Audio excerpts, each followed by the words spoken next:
All right, Jeff Carroll, Sci-fi Express Lane. Doing a video today on like getting rejected. You know, getting straight out, getting rejected. Was talking to actually people in person, and then a couple of people had messaged me, and then I was on a thread, and I said, man, all this is dealing with getting rejected, pretty much. The fear, the resistance, really dealing with rejecting a script, an idea, concept, a pitch, anything. So, like, as a writer, you write a product that somebody will eventually buy and love, whether it's a movie, a comic book, or a novel, right? Even video games. And to get people on board with your project, particularly film, right, which is a collaborative thing. You can write a novel and write your comic book yourself. So to get people and draw it yourself, but to get people on board with a film, it goes nowhere until you get people on board. So that's called a pitch. And some people say, oh no, I just want to be independent, I'm going to make it myself. There's no way around the pitch, man. Stop it. It's going to be accepted or rejected. It's going to be loved, ignored, or hated. It is what it is. Just enjoying the ride, right? So with a film, if you make it yourself, where do you get the rejection? Where do you get that feeling they don't like it? Well, you might get it from the actors, right? They may be enthusiastic or be worried about how much money it is, or you may just get actors that don't even want to do it. All right? That's a form of rejection. Then you got the director and the rest of the crew. That's a form of rejection, right? They be passionate about it. There's people that will work on something they don't like. Don't get it twisted. But you can tell when people like a project, when they think it's going to be good. And to be honest, if your story and your project isn't firing on all cylinders, meaning that the actors aren't excited, the director and all those people ain't excited, and the crew and the cast, man, don't even do it. Don't have people work on your project that's not excited about it. You know, there's professionals out here, and that's what happens when you get these expensive movies that are trash. They've paid people to work on them, and they don't give them the excitement. But if you're not pitching your stuff and you're doing it on your own, you can't afford to have that energy, right? Everybody's got to want to be a part of your project, not because they're getting paid, but because it's a good project. So after the project is done, well, even to get the project done, how about you don't want to fund it yourself? You want to get other people involved in the funding. That is a pitch. All of it is pitches. There's a pitch and a rejection. Everybody that you approach is going to either like it to fund it and give you money, or they're not going to like it. And that's a rejection. So some people think they can avoid gatekeepers. You might avoid the master gatekeeper, but that might even be a good gatekeeper, because you can get through that gate, they knock all the other gates down for you. When you get through a publisher, a production company, a comic book publisher, they're going to find you everybody else. So some people say, oh, I don't want to go to pitch it, I want to produce it myself.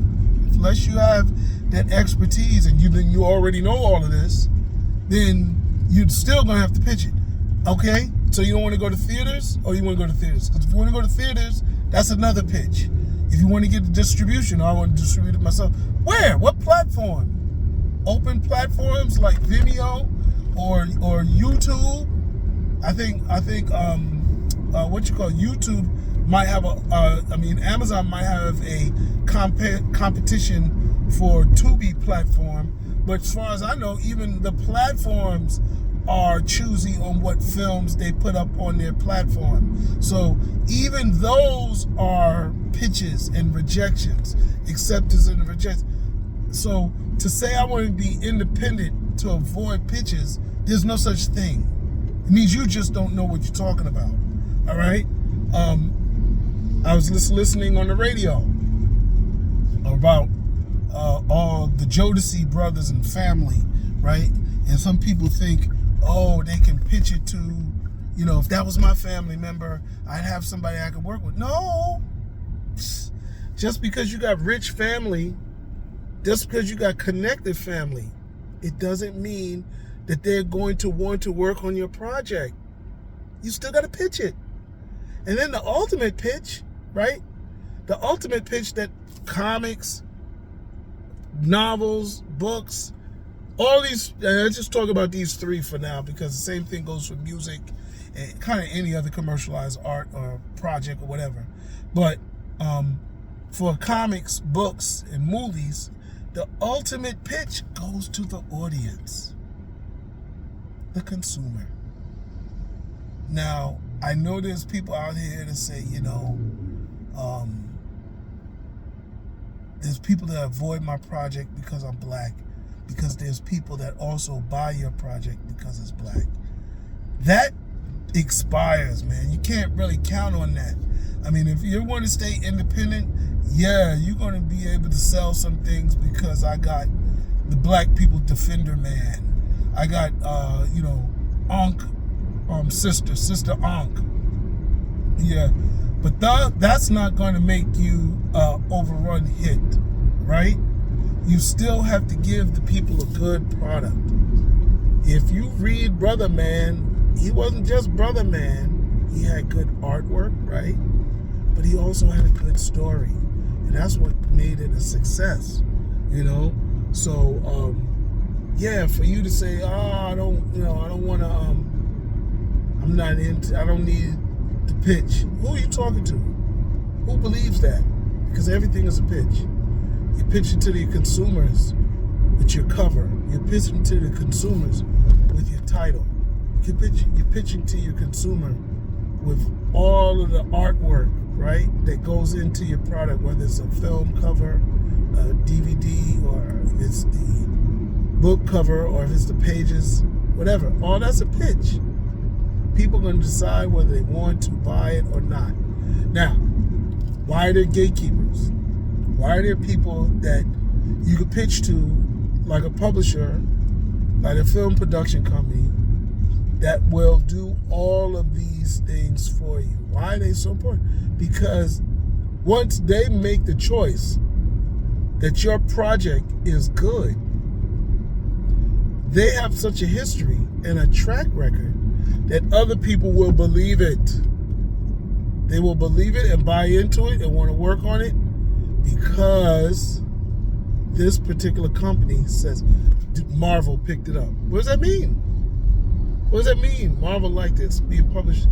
I pitched my story to Marvel, and well, I write stuff that Marvel hasn't picked up. I haven't even pitched it all along, but you know, when I get a story I think is good enough for Marvel or something that Marvel will like, boom, you know what I'm saying? I'm there. But not only do they want, not just saying Marvel, let's say any particular publishing company A, right? They may say, hey, we need your project to have 60,000 words if it's a certain sci-fi, or if you're pitching a comic book, we need you to have 4 issues at least, 100 pages, 25 pages an issue. We need that, all right? Well, why? Because those type of things are important to the sale of it, important to the continuation of it. Yeah, you can have a one-hit wonder, no doubt. You can have that.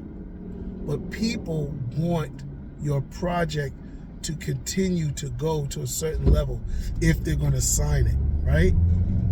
Yeah, you can have this level movie, but if it ain't going to make a certain amount of money in their mind, they don't want to do it. They're not supporting emerging art forms, emerging genres. No, they're taking genres that are a hit. So if you have a story that's a hit, then they want it. How do you even get into it? I had somebody come up to me and said, I have an idea. Check out my story. They didn't say it was an idea. Check out my story. has the ability to just whatever, to feel other people's feet, whatever. And he can tell where they walking. He's a detective. That's never been anything like this before. Well, it ain't a story until you write a story. You can't copyright ideas or shop ideas to people. Publishers, production companies buy scripts, buy manuscripts. You understand? So if you have a script for a comic book, you've got a screenplay. If you got a manuscript for a book, then now you can talk. Now you can go to people. You can't go to anybody with just an idea. Nothing is impossible, but you got to embrace the idea. So where is the story going? That's what's going on in the story, but who is the story about? What is their journey to solving the problem in the story? Those are the things that you need to do. And a lot of people, feel, steal my idea. Yeah, ideas get stolen, but not the manuscript. Not the manuscript. Not the scripted idea. Now they may take elements from it, but you can't own the elements because other people can use and think of those things. What you own, what your idea is the fully paced out story. They're going to start here, they're going to end here, they're going to go through this to get to here. After they do this, they're going to do this. That's your story. And you have to write it out. Otherwise, no, it's not happening. So I kind of, really wanted to deal with rejection because I think that's the reason why people do and don't do all the things that they do and don't do. They have a fear of rejection. And, I don't know why people don't pitch to independence. It's not going to stop you, from publishers and stay independent. Because you pitch it don't mean you can't do it yourself. What does that mean, I don't want to pitch? Because the things that you have to put together to pitch something are the same things you may do to make it happen, right? When you write it, you're going to produce it yourself. You're going to hire an illustrator, the same to illustrate your pages. Same things you got to do when you do start to execute it are the same things you need to do in a pitch. So pitches are not wasted energy. It's not wasted energy. Now I know for me, I don't pitch a lot of things because I have to pull it together and I'm not ready to work on every idea that I have. But every idea that I've worked on and developed, I could pitch those. And I do pitch them actively to everybody. Here's my comic book. It's a screenplay that goes along with it.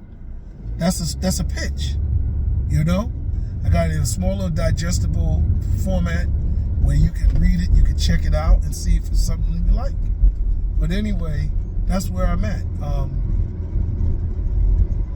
I just wanted to go in a little explanation of pitching, rejection, and the idea of I'm not pitching. I don't want to pitch this. What you mean? You don't want to get people involved in your project? You can always say no. You can be like, I don't like your changes. I had people interested in a screenplay of mine a couple weeks ago, and I said no, I don't think that should be changed. Change my mind on it, or that's it. You're not giving it to. I'm not producing it with you. So anyway, I don't understand. I just think people don't understand how many areas that you have to do. You got to pitch to the producers. You got to pitch to the distribution company. You got to pitch either to the distribution company or the distribution outlet, whether it's streaming platforms or movie theaters. They're all going to have an opinion on your product. And that's it. All right. Touch base with you later. Jeff Carroll Sci-fi Express Lane out.